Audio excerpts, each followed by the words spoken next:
বন্ধুরা খিচুড়ি পছন্দ করে না এমন মানুষ খুঁজলে হয়তো বা পাওয়াও যাবে না, কারণ খিচুড়ি সবাই কম বেশি পছন্দ করে। আর আমার মতো পাবলিক থাকবে না এমন তো আর হয় না।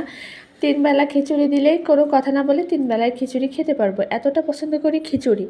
আর এখানে আজকে আমি রান্না করেছি বেশি করে গাওয়া ঘি দিয়ে, সবজি বেশি করে দিয়ে একটা ঝরঝরা খিচুড়ি টাইপের বানিয়েছি। একবারে ঝরঝরাও না আর একবারে পাতলাও না, খুব মজার খিচুড়ি বানিয়েছি। আর এই খিচুড়িটা ঠিক এইভাবে খেতে খুব পছন্দ করি। তো দেখতে পাচ্ছেন, আর ডিমটা দেখবেন এত বড় একটা ডিম ভেজেছি। এখন এই ডিম নিয়ে দুইজনে দুষ্টামি করব, আপনাদের দাদার সাথে 2বার দুষ্টামি করব ডিম নিয়ে আর ঘি নিয়ে, সেটাও দেখবেন। তো এখন হচ্ছে এত মজা লেগেছে, আর সাথে বাদাম যখন গালে পড়তেছে কি বলবো, কি যে মজা লাগে। মাঝে মাঝে খিচুড়ি খাইতে আমি ভীষণই পছন্দ করি। আর খিচুড়ির সাথে যদি বাসায় অন্য আর একটা খাবার থাকে তো সেটা আমি কখনোই খাবো না, এতটা খিচুড়ি পছন্দ করি। আর দেখেন অনেকটা পরিমাণে ঘি নিব, খিচুড়ি যখন আমি খাবো অনেকটা ঘি দিয়ে খাবো, তখন আর কোনো কিছু মাথায় থাকে না। তুমি থালনা সরে নিয়ে এসো, তোমাকে আমি ঘি দেবো না, দেবো না, দেবো না, দেবো না, নিয়ে আসো, নিয়ে আসো, নিয়ে আসো। এমন একটা দুষ্টুমি করলাম। তারপরে হচ্ছে এবার ডিম যখন ভাগ করবো, ওর থেকে তোমার ডিম না চুরি করলে আমার কম হয়ে যাবে। আমি এখন ওর থেকে ডিম চুরি করব, ওকে দেবো কম, আমি নেবো বেশি। দেখেন এবার কি করি। তো হচ্ছে এখন ওর থেকে ডিম বেশি করে চুরি করে নিয়ে নিচ্ছি, ওকে অল্প একটু দিচ্ছি।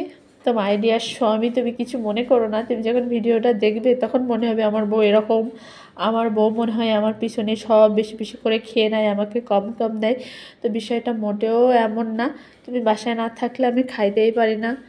যাই হোক, আমার যত খাওয়া, যত সুখ, যত দুঃখ, যত কান্না সবই তোমাকেই ঘিরে, তোমাকেই মিলে। তুমি কিছু মনে করো না। যখন আমি জানি আমি যখন ভিডিওটা করেছি ও তখন দেখিনি যে আমি এইভাবে মানে ওর থেকে ডিমটা চুরি করে নিয়েছি, ও তখন দেখতে পাইনি। আর সবজিটা এই দেখেন এত সুন্দর লাগছে গালে দিতে, কি বলবো, হালকা একটু ভেজে নিয়েছিলাম, নিয়ে রান্না করেছিলাম, খুব মজা হয়েছে, এক কথায় অসাধারণ।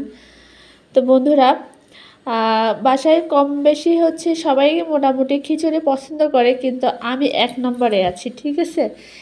1 নম্বরে আছি আর 1 নম্বরেই থাকতে চাই। এই সময়টায় আমার মাথায় কোনো ডায়েট আসে না, কোনো কিচ্ছু আসে না। আমি যে মোটা হয়ে যাব এই সময়টা এসব ভাবলেও চলবে না। আমাকে 1 প্লেট শেষ করার পরে আর 1 প্লেট খেতে হবে, এরকম টার্গেট নিয়ে আমি খিচুড়ি খাই। তো ঠিক আমার মন্দিরের কথাও মনে পড়ে গেল। আমাদের মন্দিরে এরকম প্রত্যেক সপ্তাহে সপ্তাহে অনুষ্ঠান হতো, যদি কারোর মানত থাকতো তো সে খিচুড়ি দিত। আর ঠিক আমরা এভাবে কম্পিটিশন করে খাইতাম, মানে কে আগে খেয়ে কে আর 1 প্লেট নিতে পারে। তো এরকমভাবে আমরা খিচুড়িটা খেতাম। আর ছোটোবেলা থেকেই খিচুড়িটা এই কারণেই পছন্দ, কারণ হচ্ছে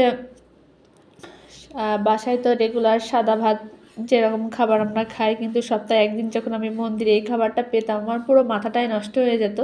তো এই আর কি। তো বন্ধুরা, ভিডিওটা ভালো লাগলে অবশ্যই একটা লাইক কমেন্ট শেয়ার করে দিবেন। আর আমার মতো এরকম খিচুড়ির লাভার কে কে আছেন অবশ্যই কিন্তু কমেন্ট করে জানাবেন। তো আপনাদের দাদাকে একটু পেঁয়াজ দিয়ে দিলাম। আর এই ভিডিওটা বেশ কিছুদিন আগে করা ছিল, বেশ কিছুদিন আগে করা ছিল। তো আপনাদের সাথে শেয়ার করব বলে আর শেয়ার করা হচ্ছে না। তো এই যে আমি এটা শেষ করে এখন আর 1 প্লেট নেব। সবাই খুব ভালো থাকবেন। আজকের মতো ভিডিওটা এই পর্যন্ত। Tata, bye bye.